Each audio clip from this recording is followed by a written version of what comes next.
नमस्कार, एक बार फिर से स्वागत है आप सभी का इंडिया न्यूज बिजनेस के खास शो पोर्टफोलियो पिक में। और मैं हूं आपके साथ कंचन नौटियाल। इस शो में हम बात करते हैं बढ़ते गिरते स्टॉक्स के बारे में और साथ ही लेते हैं सुझाव हमारे खास एक्सपर्ट्स के जरिए।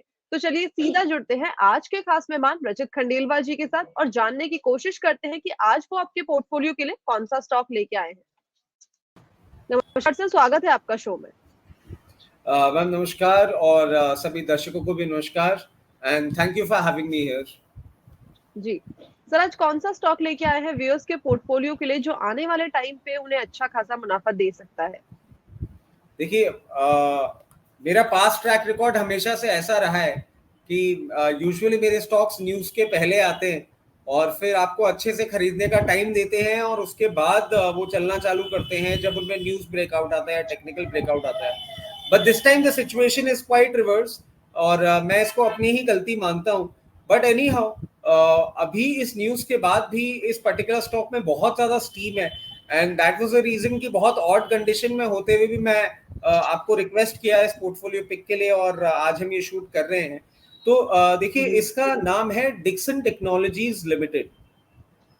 जी सर, सबसे पहले कंपनी के बेसिक्स के बारे में आप बता दीजिए, उसके बाद हम बात करेंगे फंडामेंटल्स और टारगेट्स के बारे में। राइट, देखिए, it's Noida based company and it was incorporated in the year 1993.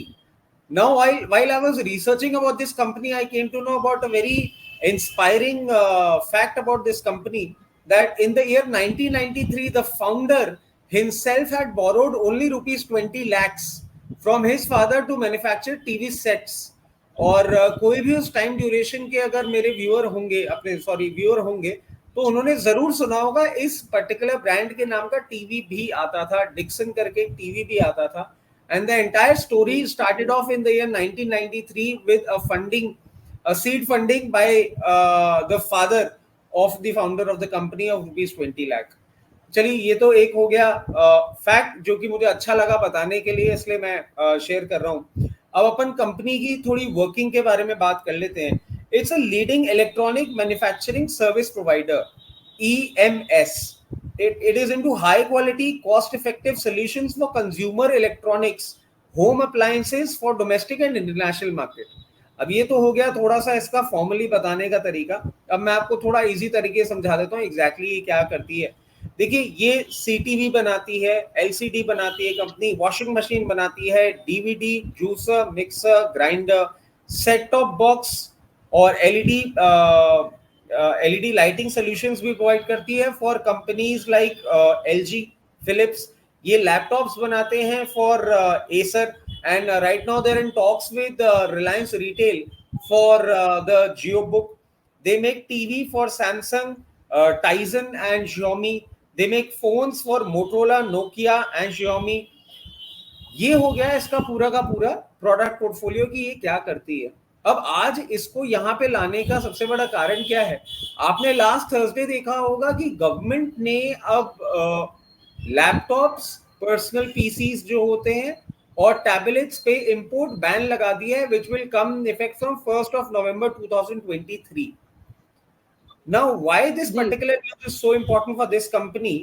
अभी तक इस कंपनी का total revenue from laptops is only 3%, but the company is potent enough to have a bigger cake, and the company has already started off its conversation with other companies for domestic manufacturing of laptop, personal use PCs and personal computers and tablets. Now you really need to understand, with 3% of the total revenue that they have, this is the entire share of the total revenue is only 3%. But this make in India concept, when this goes in play, आप इस चीज को समझने की कोशिश करें, from 1st of November onwards बहुत specialise specific licence के साथ ही आप इंपोर्ट कर पाएंगे कोई पर्सनल कंप्यूटर, कोई टैबलेट और कोई लैपटॉप। मैं ये नहीं कह रहा हूं कि आप जो यूएस जाके एक लैपटॉप खरीद के ले आते हैं उस पे बैन लग रहा है, बट जो कमर्शियल इंपोर्ट हो रहा था उस पे बैन लग रहा है। अब अगर उन कंपनीज को इंडिया में काम करना है, they have to look for Indian vendors, and when we look into the Indian vendor stream, I believe this company is quite well poised and potent कि ये अब एक उस पर्टिकुलर बिजनेस का बहुत बड़ा केक लेने को तैयार हो गई है, and that is the only reason मैं इस कंपनी को अभी रिकमेंड कर रहा हूं. But there are other fundamentals as well जो मैं शेयर करना चाहूंगा. इट हैज आल्सो जी shown good profit growth of 38.87% for past 3 years. The revenue growth has also been quite decent at 43.63% for past 3 years. Return on equity, not amazing, but decent enough at 23.19%. Return on capital employed is at 30.05%. And cash conversion cycle, कभी भी अगर लगती है attractive जरूर share करता हूँ. It's at 0.56 days. मतलब आपके प्रोडक्ट को डिस्पैच होने के आधे दिन के अंदर अंदर आपके पास पेमेंट आ जाता है, which is amazing for a company like this. तो these are some of the reasons because of जी which I have bought this company for the viewers. जी। तो जैसे कि आपने बताया कंपनी के बारे में, और साथ ही एक ऐड ऑन न्यूज़ कंपनी को और मिल गई है कि जो अभी रिसेंटली रिस्ट्रिक्शन लगी है कोई भी इंपोर्ट में, लैपटॉप पीसी के इंपोर्ट में, तो उससे एक हम ऐड ऑन बेनिफिट बोल सकते हैं कि कंपनी को मिला है। ये तो बात हो गई कंपनी के फंडामेंटल्स की, वर्किंग की। अब बात करते हैं कि जो ये लेवल्स चल रहे हैं इस टाइम पे 48-59, क्या ये सही लेवल्स हैं बाइंग इनिशिएट करने के लिए, या कोई पर्टिकुलर लेवल के लिए हमें अभी वेट करना चाहिए? देखिए अभी इस काउंटर को और इस न्यूज के बाद द काउंटर हैज मूव्ड, मतलब द ग्राफ इज सजेस्टिंग. तो but still like I am saying कि अभी भी बहुत ज्यादा इसमें पोटेंसी है, एंड अगर हम वेट करते हैं we might miss out on chances. तो इसको हम फिर स्टैगर्ड बाइंग के थ्रू परचेज करने की कोशिश करते हैं, और अभी करंट लेवल पे ही आई वुड सजेस्ट कि हम एक परचेज इनिशिएट कर सकते हैं. 48-59 I believe it's a good level, और स्टैगर्ड बाइंग का हम करीबन 50% शेयर यहाँ पे ले सकते हैं. रेस्ट 50% जो हम हमेशा देते हैं बाय मोर का लेवल, वहां पे लेना होगा, और वो आएगा 4360. थोड़ा डीप है, और मैं खुद बोल रहा हूँ कि the stock has run up, and that is the reason थोड़ा हमारा लेवल और बाय मोर लेवल के बीच का डिफरेंस है. But again when we look at the targets, मुझे नहीं लगता ये बाय मोर और बाय लेवल का जो डिफरेंस है वो बहुत पेनफुल होने वाला है, because the first target which we are coming up with is of 5200. पहला टारगेट होगा 5200 रुपए.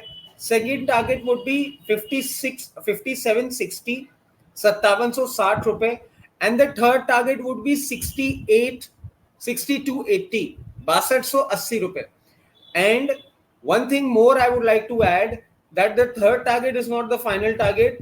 As and when the company would be going towards the third target or achieving the third target, आपके channel के माध्यम से हम दर्शकों को आने वाले समय में इस कंपनी के वर्किंग और इम्प्रूव ऑर्डर बुक को देखते हुए टारगेट्स रिवाइज जरूर करेंगे. तो these are the 3 targets that we have.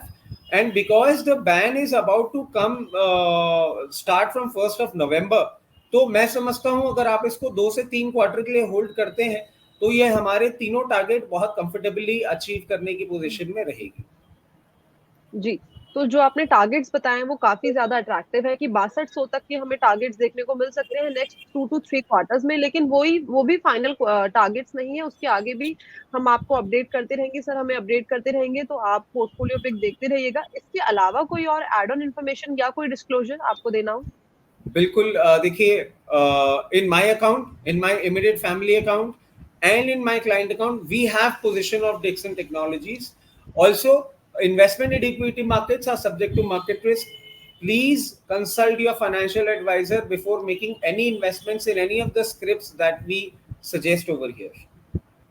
जी, तो स्टॉक के बारे में सारी की सारी जानकारी ले ली है, साथ में काफ़ी ज़्यादा अट्रैक्टिव टारगेट्स भी हमने आपसे जान लिए हैं। Thank you so much sir show में आने के लिए, बढ़िया जानकारी, साथ ही साथ बढ़िया सुझाव देने Thank के लिए। you. Thanks a lot sir. तो ये थे रचित खंडेलवाल जी जो लेके आए थे आपके पोर्टफोलियो के लिए एक बहुत ही बढ़िया स्टॉक। बस ऐसे अलग-अलग स्टॉक की जानकारी के लिए जुड़े रहिए इंडिया न्यूज़ बिज़नेस के खास शो पोर्टफोलियो पिक के साथ। धन्यवाद।